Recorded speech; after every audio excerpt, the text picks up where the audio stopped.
안녕하세요. 딥다이브입니다. 오늘은 많은 분들이 좀 궁금해하시는 거죠. 미국 S법인 구조, 여기에 대해 한번 깊이 파헤쳐 보겠습니다. 저희가 오늘 전문가 분석 자료들을 좀 가지고 왔는데요. 자격 요건부터 세금 최적화 전략까지 꽤 다양합니다. 이번 시간 목표는요, 이 자료들을 보면서 S법인의 그 세금 혜택 있잖아요. 그거랑 또 만만치 않게 까다로운 규칙들, 이걸 좀 명확하게 짚어드리려고 해요. 혹시 사업 구조를 지금 고민 중이시거나 아니면 세금 전략 방법을 찾고 계신 당신에게 아마 딱 맞는 정보가 아닐까 싶습니다.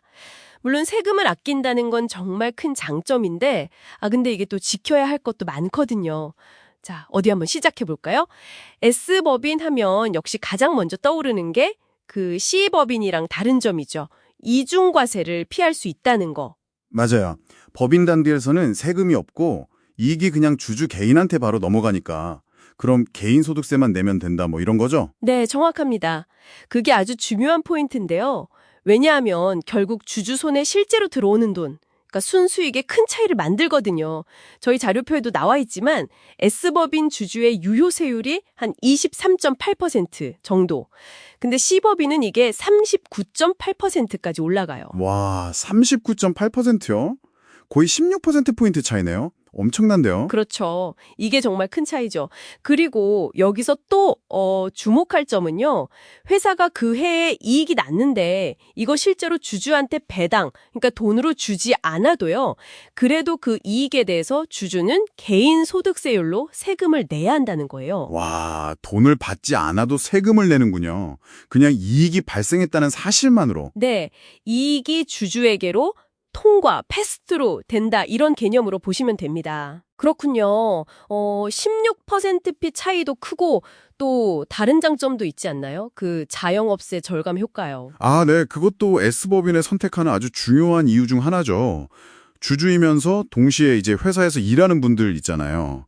그런 경우에 자신한테 합리적인 수준의 급여를 먼저 지급하고요.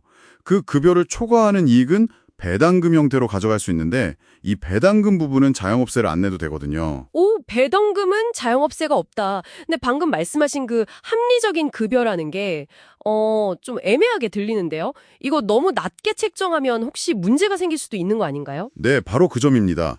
IRS, 그러니까 미국 국세청이 그걸 아주 예의주시하고 있어요. 만약에 급여를 일부러 너무 낮게 책정했다, 이렇게 판단이 되면요.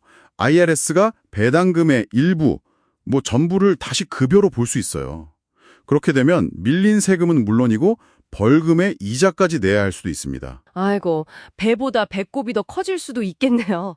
그럼 그 합리적이라는 기준은 어떻게 잡아야 하나요? 그게 딱 정해진 건 아니지만 보통 이제 그 사람의 경력이라든지 회사 내에서 어떤 업무를 담당하는지 그리고 비슷한 업계, 비슷한 직무의 급여 수준 이런 객관적인 자료로 좀 뒷받침이 되어야 합니다. 그렇군요. 근거가 중요하겠네요. 네, 게다가 이게 또 QBI 공제라는 거랑도 좀 얽혀 있어요. 적격 사업 소득 공제라고 최대 20%까지 소득 공제를 해주는 건데요.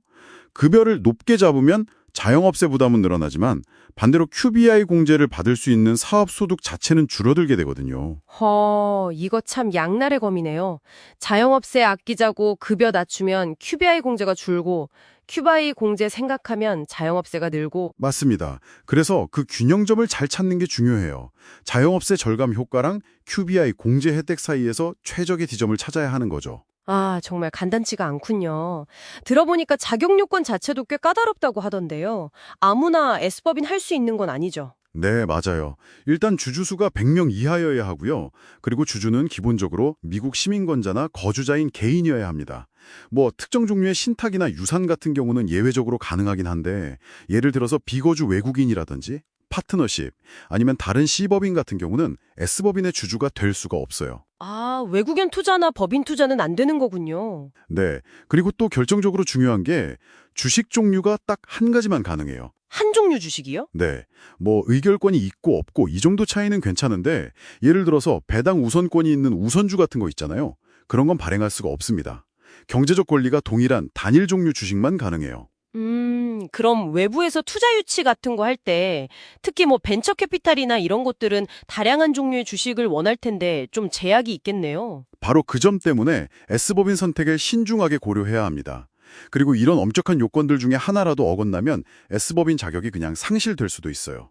예고 없이요. 상실될 수도 있다고요? 그럼 큰일인데요. 그렇죠. 그래서 보통 주주들끼리 계약서를 써서 혹시라도 자격 없는 사람한테 주식이 넘어가는 걸 막는 그런 조항을 넣기도 합니다. 아, 안전장치가 필요하군요. 네. 참고로 그 LLC 유한책임회사 있잖아요. 법적으로는 LLC 형태를 유지하면서 세금 보고만 S법인처럼 할 수도 있어요. 오, 그런 방법도 있어요. 그럼 LLC의 정점이랑 S법인 세금 혜택을 같이 가져가는 건가요? 네, 그런 전략이죠. LLC가 운영상 좀 더 유연하니까요. 그런데 이 경우에도 세법은 S법인 규정을 따라야 해요. 그러니까 그 단일 종류 주식 규칙 같은 건 여전히 지켜야 하는 거죠. 그렇군요. 그럼 S법인이 되려면 절차는 어떻게 되나요? 서류 같은 거 내야 하죠. 네, 폼 253 서류를 IRS에 제출해야 합니다. 중요한 건 마감 기한인데요. 보통 과세 연도가 시작되고 나서 2개월 15일 이내에 내야 해요. 그러니까 일반적인 달력연도 기준 회사라면 3월 15일까지죠. 그리고 모든 주주가 동의해야 하고요. 기한 엄수가 중요하겠네요. 3월 15일. 만약 놓치면요. 그러면 보통 그 해에는 안 되고 다음 해부터 적용받게 될 가능성이 높습니다. 물론 뭐 특별한 사정이 있으면 구제 신청을 해볼 수는 있지만요. 알겠습니다. 자, 그럼 이제 S법인이 됐다고 쳐요. 그럼 그 다음부터는 운영하면서 뭘 제일 신경 써야 할까요? 운영할 때요? 여러 가지가 있지만 제가 가장 강조하고 싶은 건 주주 지분 기준, 영어로는 쉐어홀더 베이시스라고 하는 걸 관리하는 거예요. 주주 지분 기준이요? 그게 왜 그렇게 중요한가요? 이게 왜 중요하냐면요. 주주가 회사에서 돈을 가져갈 때, 그러니까 배당을 받을 때 세금 없이 가져갈 수 있는 한도가 얼마인지 이걸로 결정되거든요. 그리고 또 만약 회사가 손실을 봤을 때 그 손실을 주주 개인 세금 보고할 때 비용으로 인정받아서 공제받을 수 있는 한도, 이것도 그 베이시스에 따라 결정돼요. 아, 비과세 배당 한도랑 손실 공제 한도. 둘 다 엄청 중요하네요. 그렇죠.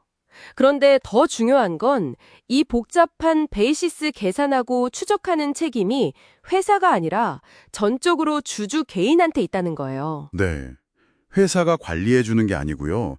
주주가 직접 해야 한다고요? 네. 회사는 정보를 제공할 의무는 있지만 최종적인 계산과 관리 책임은 주주에게 있습니다. 이걸 제대로 안 하면 나중에 큰 문제가 생길 수 있어요. 와, 이건 정말 예상 밖인데요. 꼭 기억해야 할 부분이네요.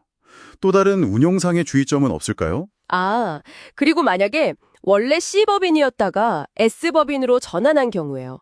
전환하고 나서 일정 기간 안에 자산을 팔면 내재 이익세라는 걸 추가로 낼 수도 있어요. 이것도 미리 고려해야 하고요. 결국 이런 운영상의 세부적인 사항들을 꼼꼼하게 챙기지 않으면 S법인의 그 좋은 세금 혜택들을 제대로 누리지 못하거나 오히려 예상치 못한 세금 폭탄을 맞을 수도 있다는 거죠. 자, 그럼 오늘 이야기들을 한번 정리해보죠. S법인, 분명히 이중과세 피하고 자영업세 줄이는 등 세금 면에서는 강력한 장점이 있어요. 그런데 그만큼 자격 요건부터 시작해서 운영 규칙까지 지켜야 할 게 정말 엄격하고 또 복잡하다, 이렇게 요약할 수 있겠네요. 네, 핵심만 다시 짚어보면요. 첫째, 우리 회사가 S법인 자격 요건을 계속 유지하고 있는지 늘 확인해야 하고요. 둘째, 합리적인 보수. 이거 정말 신중하게 결정하고 꼭 근거를 남겨두셔야 합니다. 셋째, 아까 말씀드린 주주 지분 기준, 베이시스. 이거 정말 꼼꼼하게 추적하고 관리해야 하고요.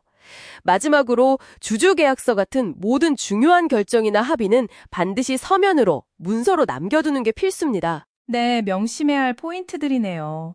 자, 그럼 마지막으로 당신에게 한번 질문을 던져볼까 합니다. 당장의 세금 절약, 물론 중요하죠. 하지만 S법인이 가진 이런저런 제한들 있잖아요. 주주수 제한이라든지 한 종류 주식만 발행해야 한다는 규칙 같은 것들. 이런 것들이 당신의 사업이 장기적으로 성장하거나 외부 투자, 특히 벤처 캐피탈 같은 투자를 유치하려고 할 때 어떤 영향을 미칠까요?